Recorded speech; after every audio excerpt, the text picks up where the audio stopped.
Ninja Choet.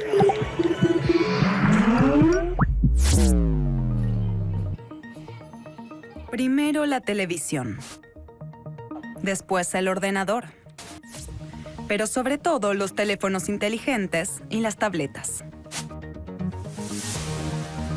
La avalancha de pantallas de los últimos 10 años ha cambiado nuestra vida cotidiana. Internet, redes sociales, juegos de ordenador y videos consumen ahora 1/3 de nuestras horas de vigilia. El típico niño en edad preescolar pasa entre 4 y 6 horas frente a algún tipo de pantalla. En casi todos los países del mundo, los niños permanecen frente a la pantalla más tiempo del recomendado oficialmente. Se suman cada vez más estudios alarmantes. En ratones de laboratorio observamos cambios dramáticos en el cerebro y el comportamiento. Eso debería preocuparnos.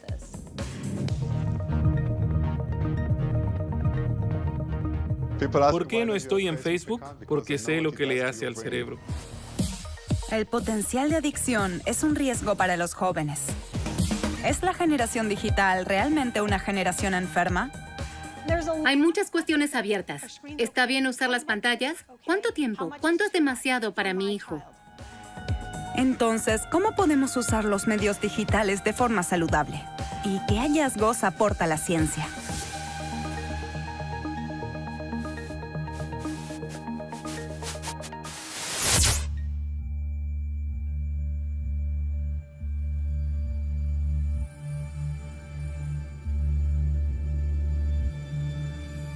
Actualmente, los laboratorios de todo el mundo están investigando cómo los medios digitales afectan nuestro comportamiento, nuestro cerebro y nuestra salud mental.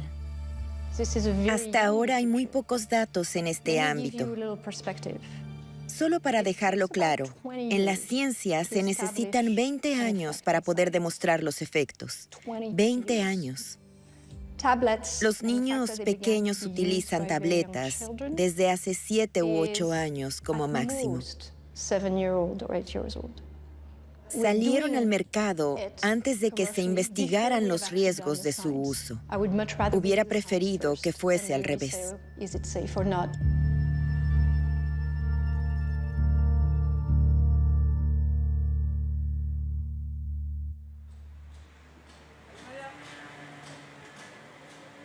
Los primeros en hacer sonar la alarma fueron las personas que tratan a los niños en la consulta: psicólogos, psiquiatras y pediatras.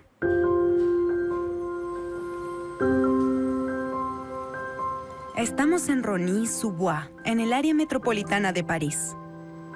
Iman, una madre joven, lleva a su hija Maya por segunda vez a la consulta de la pediatra Sylvie Duosica. Malia, es tu turno. ¿Dónde está mi princesa? Hola, Malia. Buenos días, señora. Tome asiento, hablaremos un poco. ¿Cómo está nuestra pequeña Malia ahora? ¿Qué edad tiene? 2 años y 4 meses. Estaba preocupada porque Malia no hablaba mucho y tenía cambios de humor. Sylvie Duosica es pediatra desde hace 20 años. Ha observado que con el aumento de las pantallas en las habitaciones, se han incrementado las dificultades. En la actualidad hay muchos más niños con trastornos de la interacción que en el pasado. Siempre ha habido niños difíciles, pero ahora hay muchos más que no aceptan los límites, no toleran la frustración, tienen rabietas, tienen trastornos del habla, conocen pocas palabras, se expresan mal o incluso no hablan nada. Bien, has aprendido mucho, me alegro. Lo haces muy bien y hablas cada vez mejor.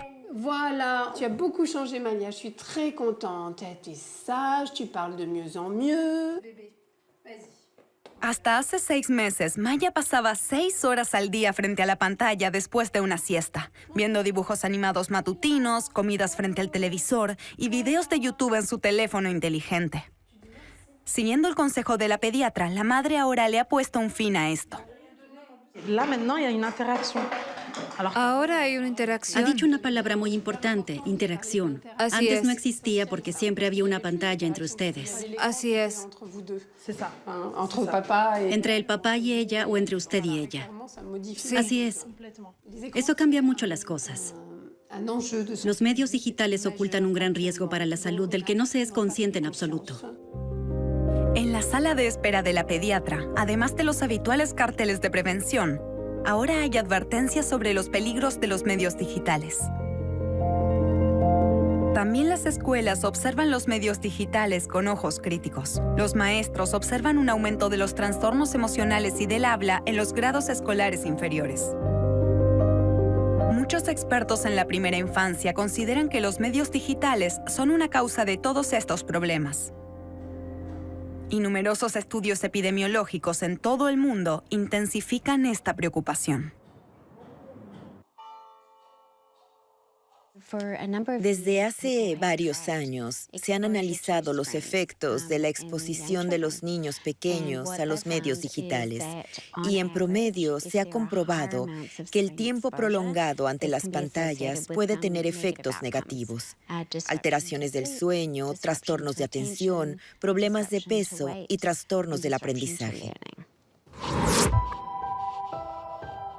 Los científicos critican que los niños menores de 3 años pasen a diario tanto tiempo frente a la pantalla. Pero, lamentablemente, la oferta digital lleva a un mayor consumo a edades cada vez más tempranas. En 1970, en promedio, un niño veía la televisión desde los 4 años. Hoy en día, los bebés de 4 meses ya miran las pantallas. Un tercio de los niños pasa 90 minutos al día frente a la pantalla antes de cumplir los 2 años. Después, el promedio es de 3 horas. En los Estados Unidos, incluso 6 horas. En la era digital, muchos niños pasan más de un tercio de sus horas de vigilia mirando videos.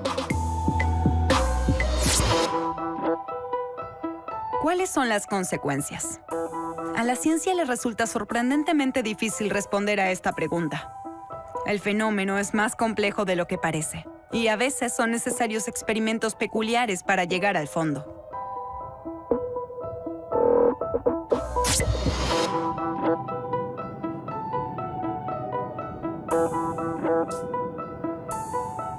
Dimitri Christakis dirige el Centro de Salud, Comportamiento y Desarrollo Infantil del Hospital Infantil de Seattle. Desde hace años investiga los efectos de ver la televisión. Hemos comprobado en miles de niños desde el nacimiento hasta los 7 años que cuanta más televisión ven antes de los 3 años, más probabilidades tienen de tener problemas de atención en la edad escolar. Él y su equipo creen que las secuencias de imágenes rápidas son un problema para el cerebro de los niños. Nuestra hipótesis fue la siguiente. Si el cerebro está expuesto por mucho tiempo a estas secuencias de imágenes que cambian rápidamente, está condicionado a un alto nivel de estímulos y esto conduce a trastornos de la atención más adelante en la vida. Dicho en otras palabras, un niño que está expuesto regularmente a secuencias rápidas de imágenes y sonidos puede tener dificultades a largo plazo para concentrarse en tareas que requieren tiempo, como leer y escribir. Pero, ¿desencadenan el sonido continuo y la avalancha de imágenes realmente los trastornos observados en los niños? Dado que los estudios epidemiológicos siempre se critican porque no pueden demostrar una relación causal, el siguiente paso lógico sería realizar un estudio controlado aleatorio. En este caso, la mitad de un grupo de niños pequeños habría tenido que estar expuesto a programas con secuencias de imágenes rápidas y la otra mitad a ningún programa durante más de 7 años, como en nuestros estudios epidemiológicos. Como eso no era posible desde el punto de vista ético ni tampoco en la práctica, nos encontramos en un callejón sin salida. La única alternativa para seguir haciendo experimentos es utilizar ratones jóvenes. Diseñamos una especie de televisión para ratones, coordinando sonidos con luces para producir algo así como un espectáculo para animales. El programa comienza aquí todos los días a la misma hora.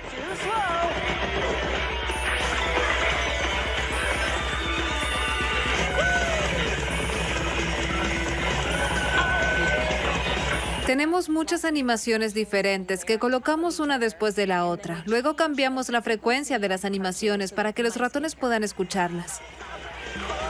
Tenemos todo tipo de luces alrededor de las jaulas. Parpadean y se iluminan en sincronía con los sonidos que reproducimos.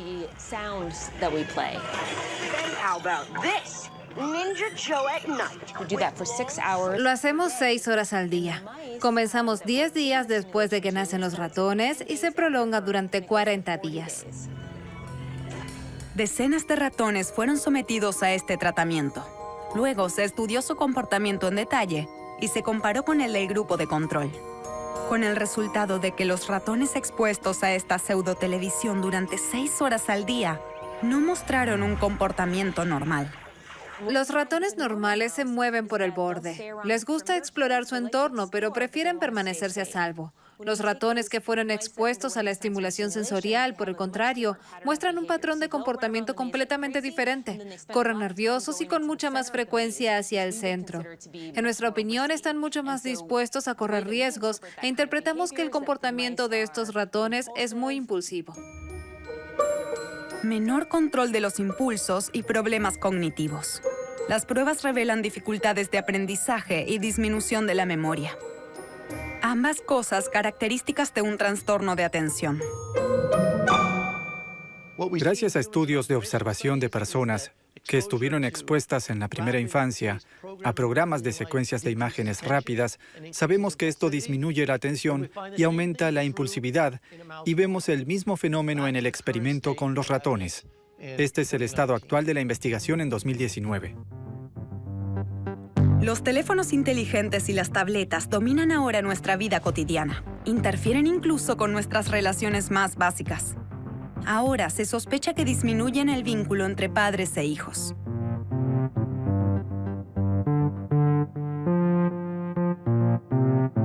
Al principio la discusión giraba en torno a la televisión, que siempre estaba encendida de fondo, con programas que no eran aptos para niños. Eso afectó la interacción entre el niño y sus padres. Ahora la cuestión es hasta qué punto el uso del teléfono celular interfiere en las relaciones familiares. ¿En qué medida este aparato que llevamos siempre encima y exige nuestra atención interfiere en nuestras relaciones con nuestros allegados? Para responder a esta pregunta, el Laboratorio de Niños y Bebés de Linköping, en Suecia, está haciendo un seguimiento de 115 familias. El objetivo es registrar con precisión el uso de los medios digitales en la familia y su efecto en el desarrollo cognitivo del niño. Los estudios realizados en cientos de niños han demostrado que cuanta más presencia tienen las pantallas en sus vidas, más tarde aprenden a hablar. Incluso el uso constante del teléfono móvil por parte de los padres parece afectar a la adquisición del lenguaje. Pero los estudios se basan únicamente en lo que dicen los padres y, por lo tanto, en datos que no siempre son confiables. La Universidad de Linköping es la primera en medir el entorno digital del niño de una manera muy precisa, utilizando un micrófono que se oculta en la ropa del bebé. Al analizar los registros, sabemos exactamente lo que sucede. Conocemos el entorno acústico, la cantidad de palabras pronunciadas por los adultos, la cantidad de palabras pronunciadas por el niño y la cantidad de interacciones que tienen lugar durante el día. También podemos identificar los sonidos que provienen de dispositivos digitales. Gracias al micrófono oculto, los científicos reconocen si el uso de medios digitales influye en la interacción con el niño y pueden evaluar los efectos en el desarrollo posterior del lenguaje del pequeño. Si el niño escucha muy pocas palabras, su adquisición del lenguaje no será la misma. Así lo ha demostrado nuestra investigación. Lo mismo ocurre si el adulto utiliza un dispositivo digital. Eso puede significar que no se toma el tiempo para hablar con su hijo. En este sentido, nuestros hábitos digitales también tienen consecuencias. Pero el estudio Crecer en el mundo digital apenas está en sus inicios. Para poder confirmar que la presencia continua de las pantallas afecta la adquisición del lenguaje e incluso el desarrollo cognitivo, es necesario esperar hasta que todos los niños participantes hayan aprendido a hablar.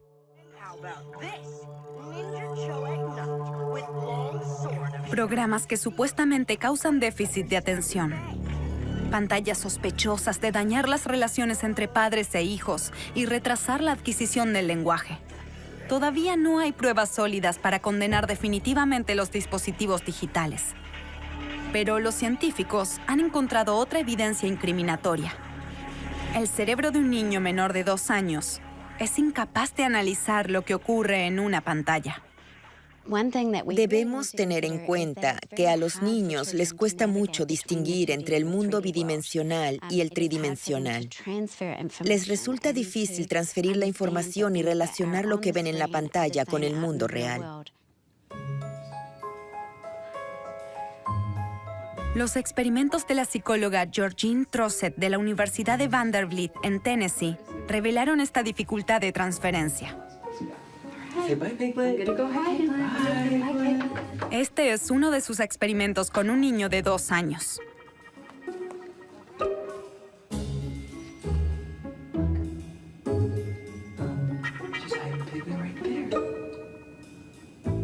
El niño ahora debe buscar el animal de peluche en la habitación en la que nunca ha estado antes. ¿Encontrará el juguete tan rápido como si hubiera observado directamente la escena? La respuesta es no. Aprender de esta manera les resulta más difícil que con la interacción personal. El rendimiento del aprendizaje con una pantalla disminuye aproximadamente un 50% en comparación con la interacción real. Esta diferencia se denomina déficit de transferencia.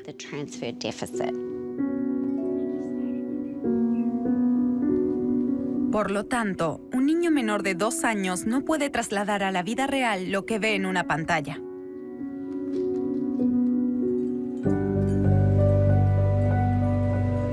Para comprender las causas neurológicas de esta dificultad, Rachel Barr y su equipo utilizan tecnología de punta en su investigación. Quieren registrar lo que sucede en el cerebro durante el déficit de transferencia. En este experimento, Clara, de 4 años, deberá aprender por videochat a imitar la postura de un pequeño robot. ¿Te muestro el muñequito, Clara? Aquí vamos. Mira. Mira. ¿Puedes hacer lo mismo con el tuyo? Está bien. Hago lo mismo que tú. ¿Así? ¿Puedes sostenerlo más alto? Si la demostración tiene lugar en una pantalla, como en el experimento con el peluche oculto, los niños pequeños suelen fracasar. Pero esta vez, la actividad cerebral se mide durante la prueba. La interacción en la pantalla no parece estimular la región cerebral responsable del aprendizaje, de la misma forma que una demostración en vivo. Cuando un niño aprende algo a través de la interacción en el mundo real, la activación en la corteza parietal frontal es mayor que durante el videochat. Este es solo un hallazgo preliminar, pero nos parece muy interesante porque sugiere que la información se procesa de manera diferente. Esto podría explicar en parte este déficit de transferencia, esta dificultad en el procesamiento de la información. ¿Por qué el cerebro procesa lo virtual de manera diferente a lo real? Eso sigue siendo un enigma. Sin embargo, los científicos han encontrado una forma de compensar este déficit. Si un padre acompaña al niño y se esfuerza en nombrar con palabras lo que está sucediendo en la pantalla, las dificultades de aprendizaje se desvanecen, pero solo parcialmente. ¿Dónde está el auto en la televisión? ¡Hola, papi! ¿Me lo puedes señalar? Aquí. Sí, pero muéstramelo en la televisión. Levántate y tócalo. Aquí. Exacto. Aquí. Ahí. Lo que sucede en una pantalla estimula menos el cerebro de un niño que la realidad.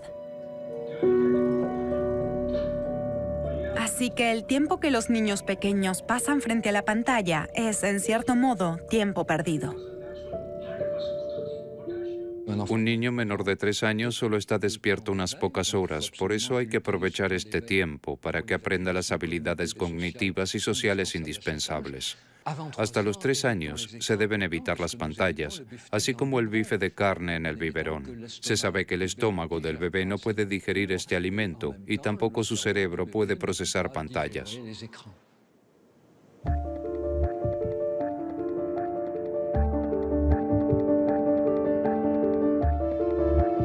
Por lo tanto, la recomendación oficial de la mayoría de las instituciones científicas y médicas de todo el mundo es que los niños menores de 2 o 3 años no utilicen pantallas. Hasta los 5 o 6 años, aconsejan limitar la duración a 1 hora al día, preferiblemente con un adulto, y no durante las comidas ni antes de acostarse. Pero, ¿qué pasa cuando los niños crecen? Desde los 6, 10 o 15 años. Con la edad, el mundo digital se vuelve cada vez más complejo. Además de las películas de animación, también hay videojuegos, teléfonos inteligentes y redes sociales. ¿Cuáles son las recomendaciones? Estamos en una zona residencial de Tulsa, en Oklahoma, Estados Unidos. En casa de los McCormack. Dinner's ready. Aquí, la que manda es la televisión, como en la mayoría de los hogares estadounidenses. No hay una mesa para comer. Incluso las tareas se hacen frente a la televisión. Miranda, la madre, se encarga de las comidas y se asegura de que durante el resto de su tiempo sigan estrictamente las reglas de la televisión. Gracias, mamá. ¿Tienes suficiente espacio? Sí, pero se ve mejor desde aquí. ¿Ese es el mejor lugar? ¿Tiene miel? No. ¿Están viendo esto? No se cambia de canal mientras se come, ¿de acuerdo? Las reglas del tiempo frente a la pantalla y sus límites no son un problema para Trevor y Anthony. Las conocen y las cumplen bastante bien y están agradecidos por su tiempo frente a la pantalla. Pero con los más pequeños es un punto de discordia. Danny, de 8 años, y Charlie, de 6, crecieron con consolas de juegos y teléfonos móviles. Y no se levantan del sofá sin negociar un partido de videojuego. ¿Puedo jugar con la Xbox? Solo 1 hora, ¿de acuerdo? Ahora son las 5:12. Hasta las 6:12. ¿A las 6:12? Pero, ¿no podemos pausar el tiempo hasta que empiece el juego? Porque tiene que cargarse. Y hasta que empiece... No, el tiempo corre. Es parte del juego, lo siento.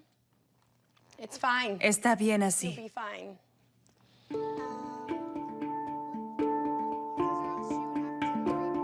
En los Estados Unidos, los niños menores de 12 años pasan un promedio diario de 4 horas y 40 minutos frente a la pantalla y 6 horas y 40 minutos a partir de los 13 años. Los videos ocupan la mayor parte de este tiempo. A esto hay que añadir las redes sociales, los videojuegos y navegar por Internet. Calculado a lo largo de un año escolar, un adolescente pasa más tiempo con el televisor y su teléfono móvil que con sus profesores. Esta avalancha de pantallas a través de Fortnite, YouTube, Instagram, TikTok, Twitch, Snapchat, Netflix, WhatsApp, Amazon, Tinder, Twitter, Tumblr, Viadeo, Meetup, Flickr, Pinterest, Mixfit, ¿le hace realmente bien a la adolescencia, esa fase crítica del desarrollo del cerebro? Is everybody ready to go? We're about to leave. Hey, Trinity, are you ready? Esta mañana, Trinity, de 11 años, y Trevor, de 12, tienen una cita especial. Durante el último año y medio han participado en el estudio más grande jamás realizado sobre el desarrollo del cerebro en los adolescentes. Cada 3 meses, los hermanos se someten a una serie de pruebas en el Instituto Laureate de Investigación del Cerebro en Tulsa.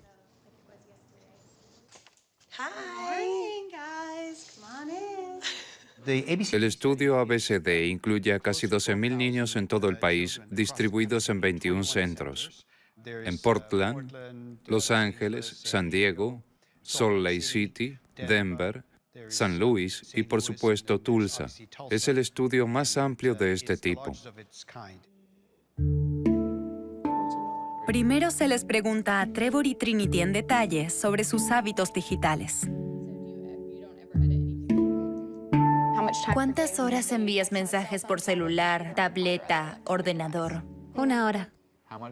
¿Cuánto tiempo al día usas aplicaciones de redes sociales como Snapchat, Facebook, Twitter, Instagram? 1 hora. ¿Con qué frecuencia juegas a videojuegos? Como Call of Duty o Assassin's Creed. No juego videojuegos. ¿Ves películas y programas en la televisión?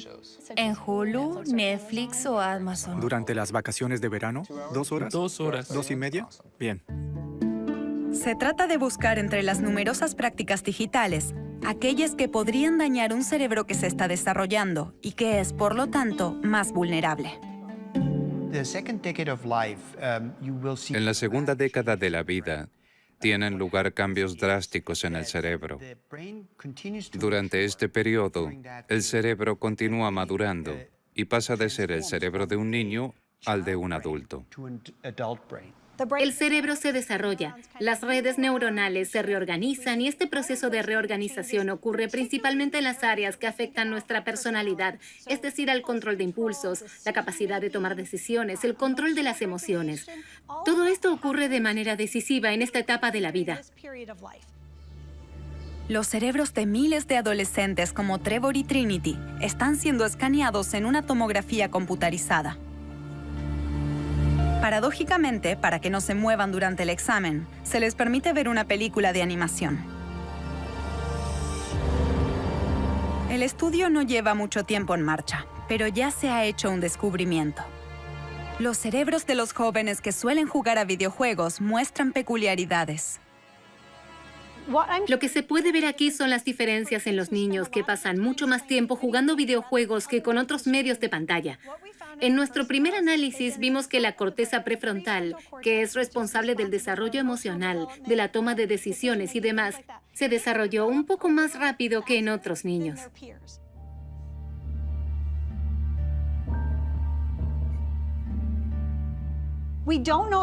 No sabemos si eso es bueno o malo, si es causado por los videojuegos o es que los niños con cerebros más desarrollados prefieren los videojuegos. Averiguarlo es el objetivo de otro estudio de ABCD, que examina la capacidad de la memoria, la capacidad de concentración, la emoción y el equilibrio mental. Cada uno de los 12,000 participantes es sometido a una evaluación psicológica. En este punto diría, mientras la persona sepa lo que está haciendo su hijo y que no haya problemas importantes en la escuela, en casa o con los amigos, no me preocuparía. Actualmente no tenemos pruebas sólidas de que existan problemas significativos, pero si alguien nota que hay problemas porque el niño tiene dificultades en la escuela, quizás está particularmente ansioso o tiene rabietas, lo observaría más de cerca. Los importantes resultados del estudio ABCD no estarán disponibles hasta que Trevor y Trinity sean adultos jóvenes, es decir, no antes de 2027.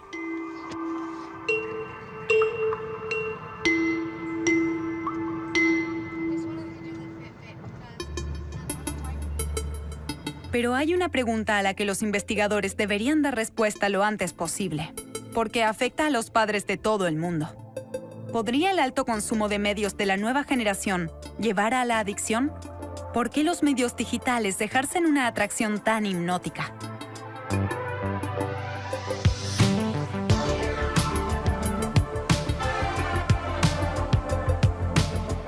Ophir Turel es investigador de la Universidad de Fullerton en California. Analiza cómo reacciona nuestro cerebro a las redes sociales. En su opinión, las aplicaciones están hechas de tal forma que ocupan todo el tiempo y la atención del usuario. En las interacciones cara a cara cotidianas normales, recibimos algunas decenas de recompensas al día, pero en las redes sociales recibimos lo mismo a una escala mucho mayor.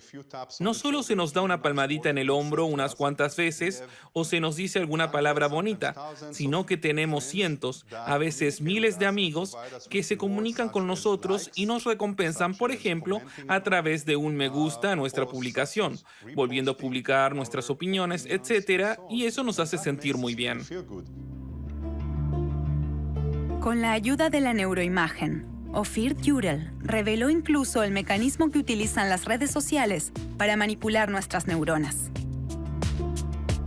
Y como ocurre frecuentemente con el comportamiento adictivo, el sistema de recompensa juega un papel central. El centro de recompensa es esa pequeña área en nuestro cerebro que controla nuestra sensación de placer. Se activa cuando comemos, tenemos relaciones sexuales o consumimos drogas. Nuestros estudios muestran que también se ilumina cuando vemos imágenes en las redes sociales y especialmente cuando vemos me gusta. Esto le enseña a nuestro cerebro a querer más. Con el tiempo, el sistema de recompensa puede sensibilizarse tanto que reacciona automáticamente a todo lo que tiene que ver con las redes sociales. No se puede controlar porque va demasiado rápido.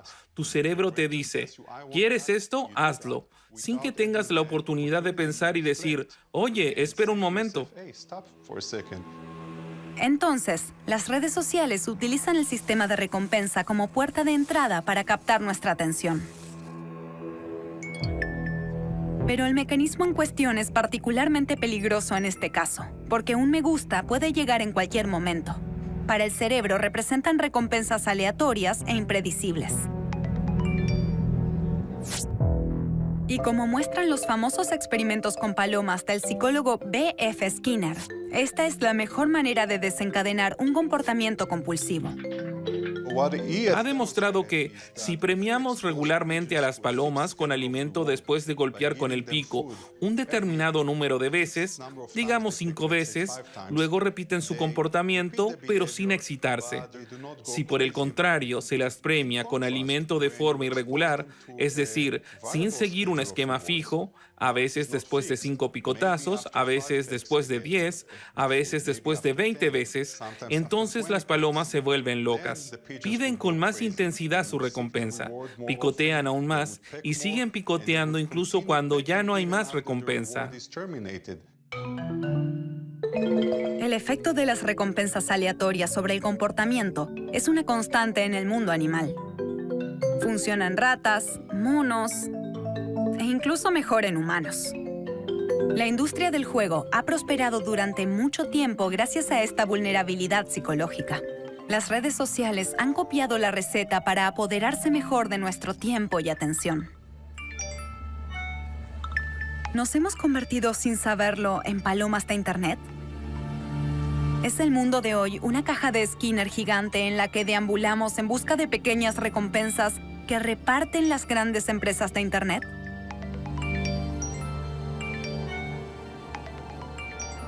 Esta historia de las palomas puede parecer divertida, pero plantea una cuestión seria.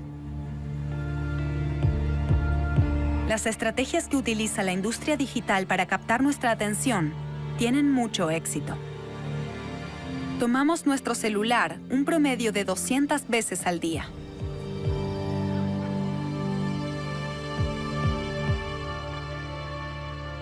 En el caso de los videojuegos, el fenómeno es aún más impresionante. La forma de jugar de algunos roza la adicción. En 2018, esto fue reconocido oficialmente como una condición médica. La adicción a los videojuegos es reconocida hoy por la Organización Mundial de la Salud como una enfermedad, al igual que la adicción a la cocaína o al juego. Esto se decidió después de consultar a expertos de todo el mundo. Aquellos que solo juegan un videojuego de vez en cuando no se ven afectados por este trastorno. Solo una minoría de jugadores encaja en el criterio de adicción al juego. Y en muchas regiones del mundo hay necesidad de tratamiento. Trastorno por videojuegos. Según la OMS, este diagnóstico se aplica a personas que ya no tienen bajo control su comportamiento de juego durante al menos 12 meses, y esto es un detrimento de su vida social y familiar, así como de sus actividades escolares o profesionales. En Europa, ahora están surgiendo instituciones para abordar específicamente esta nueva forma de adicción. A medida que los científicos y los profesionales médicos continúan debatiendo sobre la realidad de la adicción a los juegos de ordenador, las técnicas de la industria digital para mantener a los jugadores atados a la pantalla son criticadas en todo el mundo. A menudo se denuncian juegos que consisten en matar a tantos enemigos como sea posible, que se abalanzan sobre uno desde todas partes al mismo tiempo. los llamados videojuegos de disparos en primera persona, que en ocasiones son muy brutales. Pero paradójicamente, son justo estos juegos de acción los que mejoran determinadas habilidades mentales cuando se juegan a diario.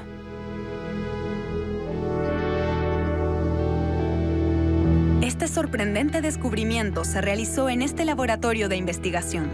Fue uno de los primeros en examinar lo que pasa en la mente de los jugadores.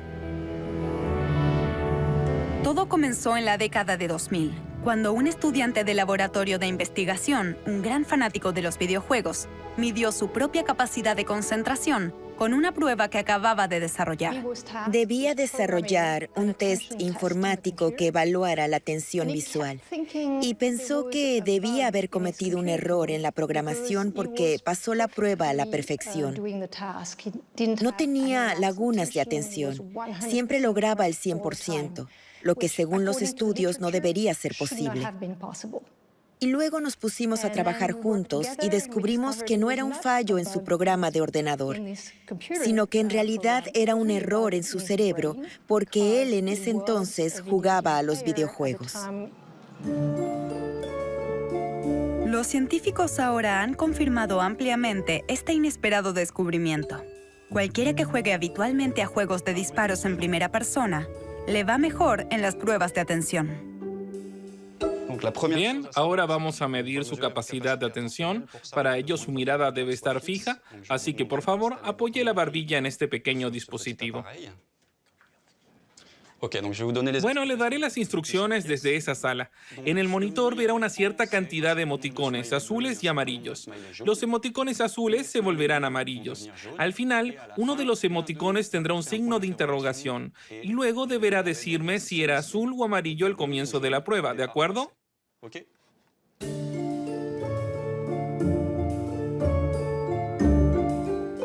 La mayoría puede hacerlo, sean o no jugadores. Es relativamente fácil seguir 3 puntos azules. 4 es un poco más difícil. Con 5 la gran mayoría de los no jugadores no lo logran. Y con 6 solo lo logran los jugadores de videojuegos.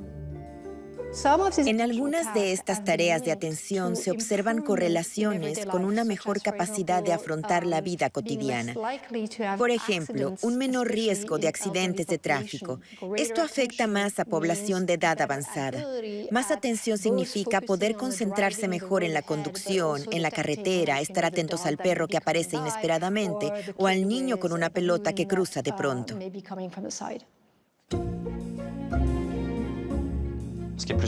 Se vuelve interesante cuando nosotros, personas que no jugamos, entrenamos con videojuegos sin importar si son de acción o no. Si entrenamos durante varias semanas, 1 hora al día, varias veces a la semana, vemos que aumentamos de 4 a 5 puntos. Los que no juegan videojuegos de ordenador no pasan de los 4 puntos.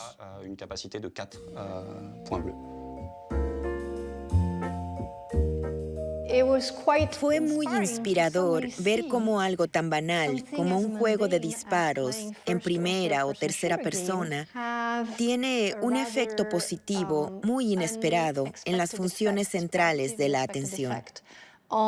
La atención selectiva es la capacidad de concentrarse a través de la fuerza de voluntad. Es una habilidad muy cognitiva, de iniciativa propia.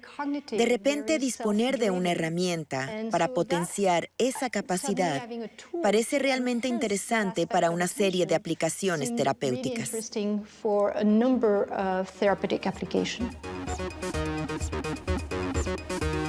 Un videojuego como método de tratamiento. De esta idea aparentemente descabellada surgió un juego desarrollado en este laboratorio de la costa oeste de Estados Unidos. Debería ayudar a tratar los trastornos por déficit de atención. Mi objetivo es juntar alienígenas rojos, entonces tengo que presionar e ignorar a todos los demás. Para decidirlo hace falta atención selectiva. A primera vista parece un simple juego de plataformas, pero la complejidad de las acciones a realizar, la velocidad y la duración están diseñadas para desafiar al cerebro hasta sus límites, con el fin de fortalecer específicamente las habilidades de atención. Hace mucho que no juego. No soy el mejor. Hay muchos mejores, pero sigo siendo bastante bueno. realmente difícil. La eficacia del juego se probó mediante un ensayo clínico ciego. Las pruebas en 350 adolescentes con un trastorno de atención mostraron una mejora significativa en su capacidad de concentración. Igual que con los medicamentos, no se debe superar una determinada dosis. Se puede ajustar el nivel de juego según lo requiera el tratamiento y limitarlo a una duración de 30 minutos al día. Hay muchos mecanismos para regular la dosis. Se puede ajustar para que los personajes principales, después de un número determinado de minutos, se cansen y entonces ya no sea divertido jugar. Si las autoridades sanitarias estadounidenses aprueban su eficacia, este será el primer videojuego que saldrá al mercado con fines terapéuticos. El laboratorio de investigación ya está trabajando en el desarrollo de nuevas terapias digitales. La realidad virtual pronto podría utilizarse en el tratamiento de trastornos de la memoria.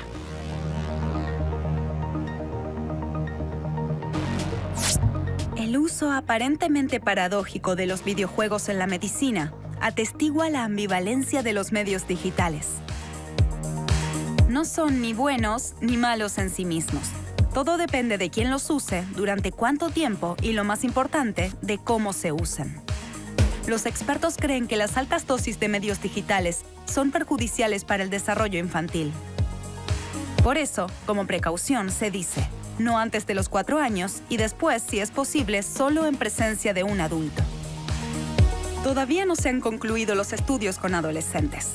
Pero el potencial adictivo de los videojuegos pone en riesgo a los más vulnerables y agrava sus dificultades. Y en vista de que los ordenadores y los teléfonos inteligentes ya se han convertido en parte de nuestras vidas, debemos estar atentos y mantener un nivel saludable.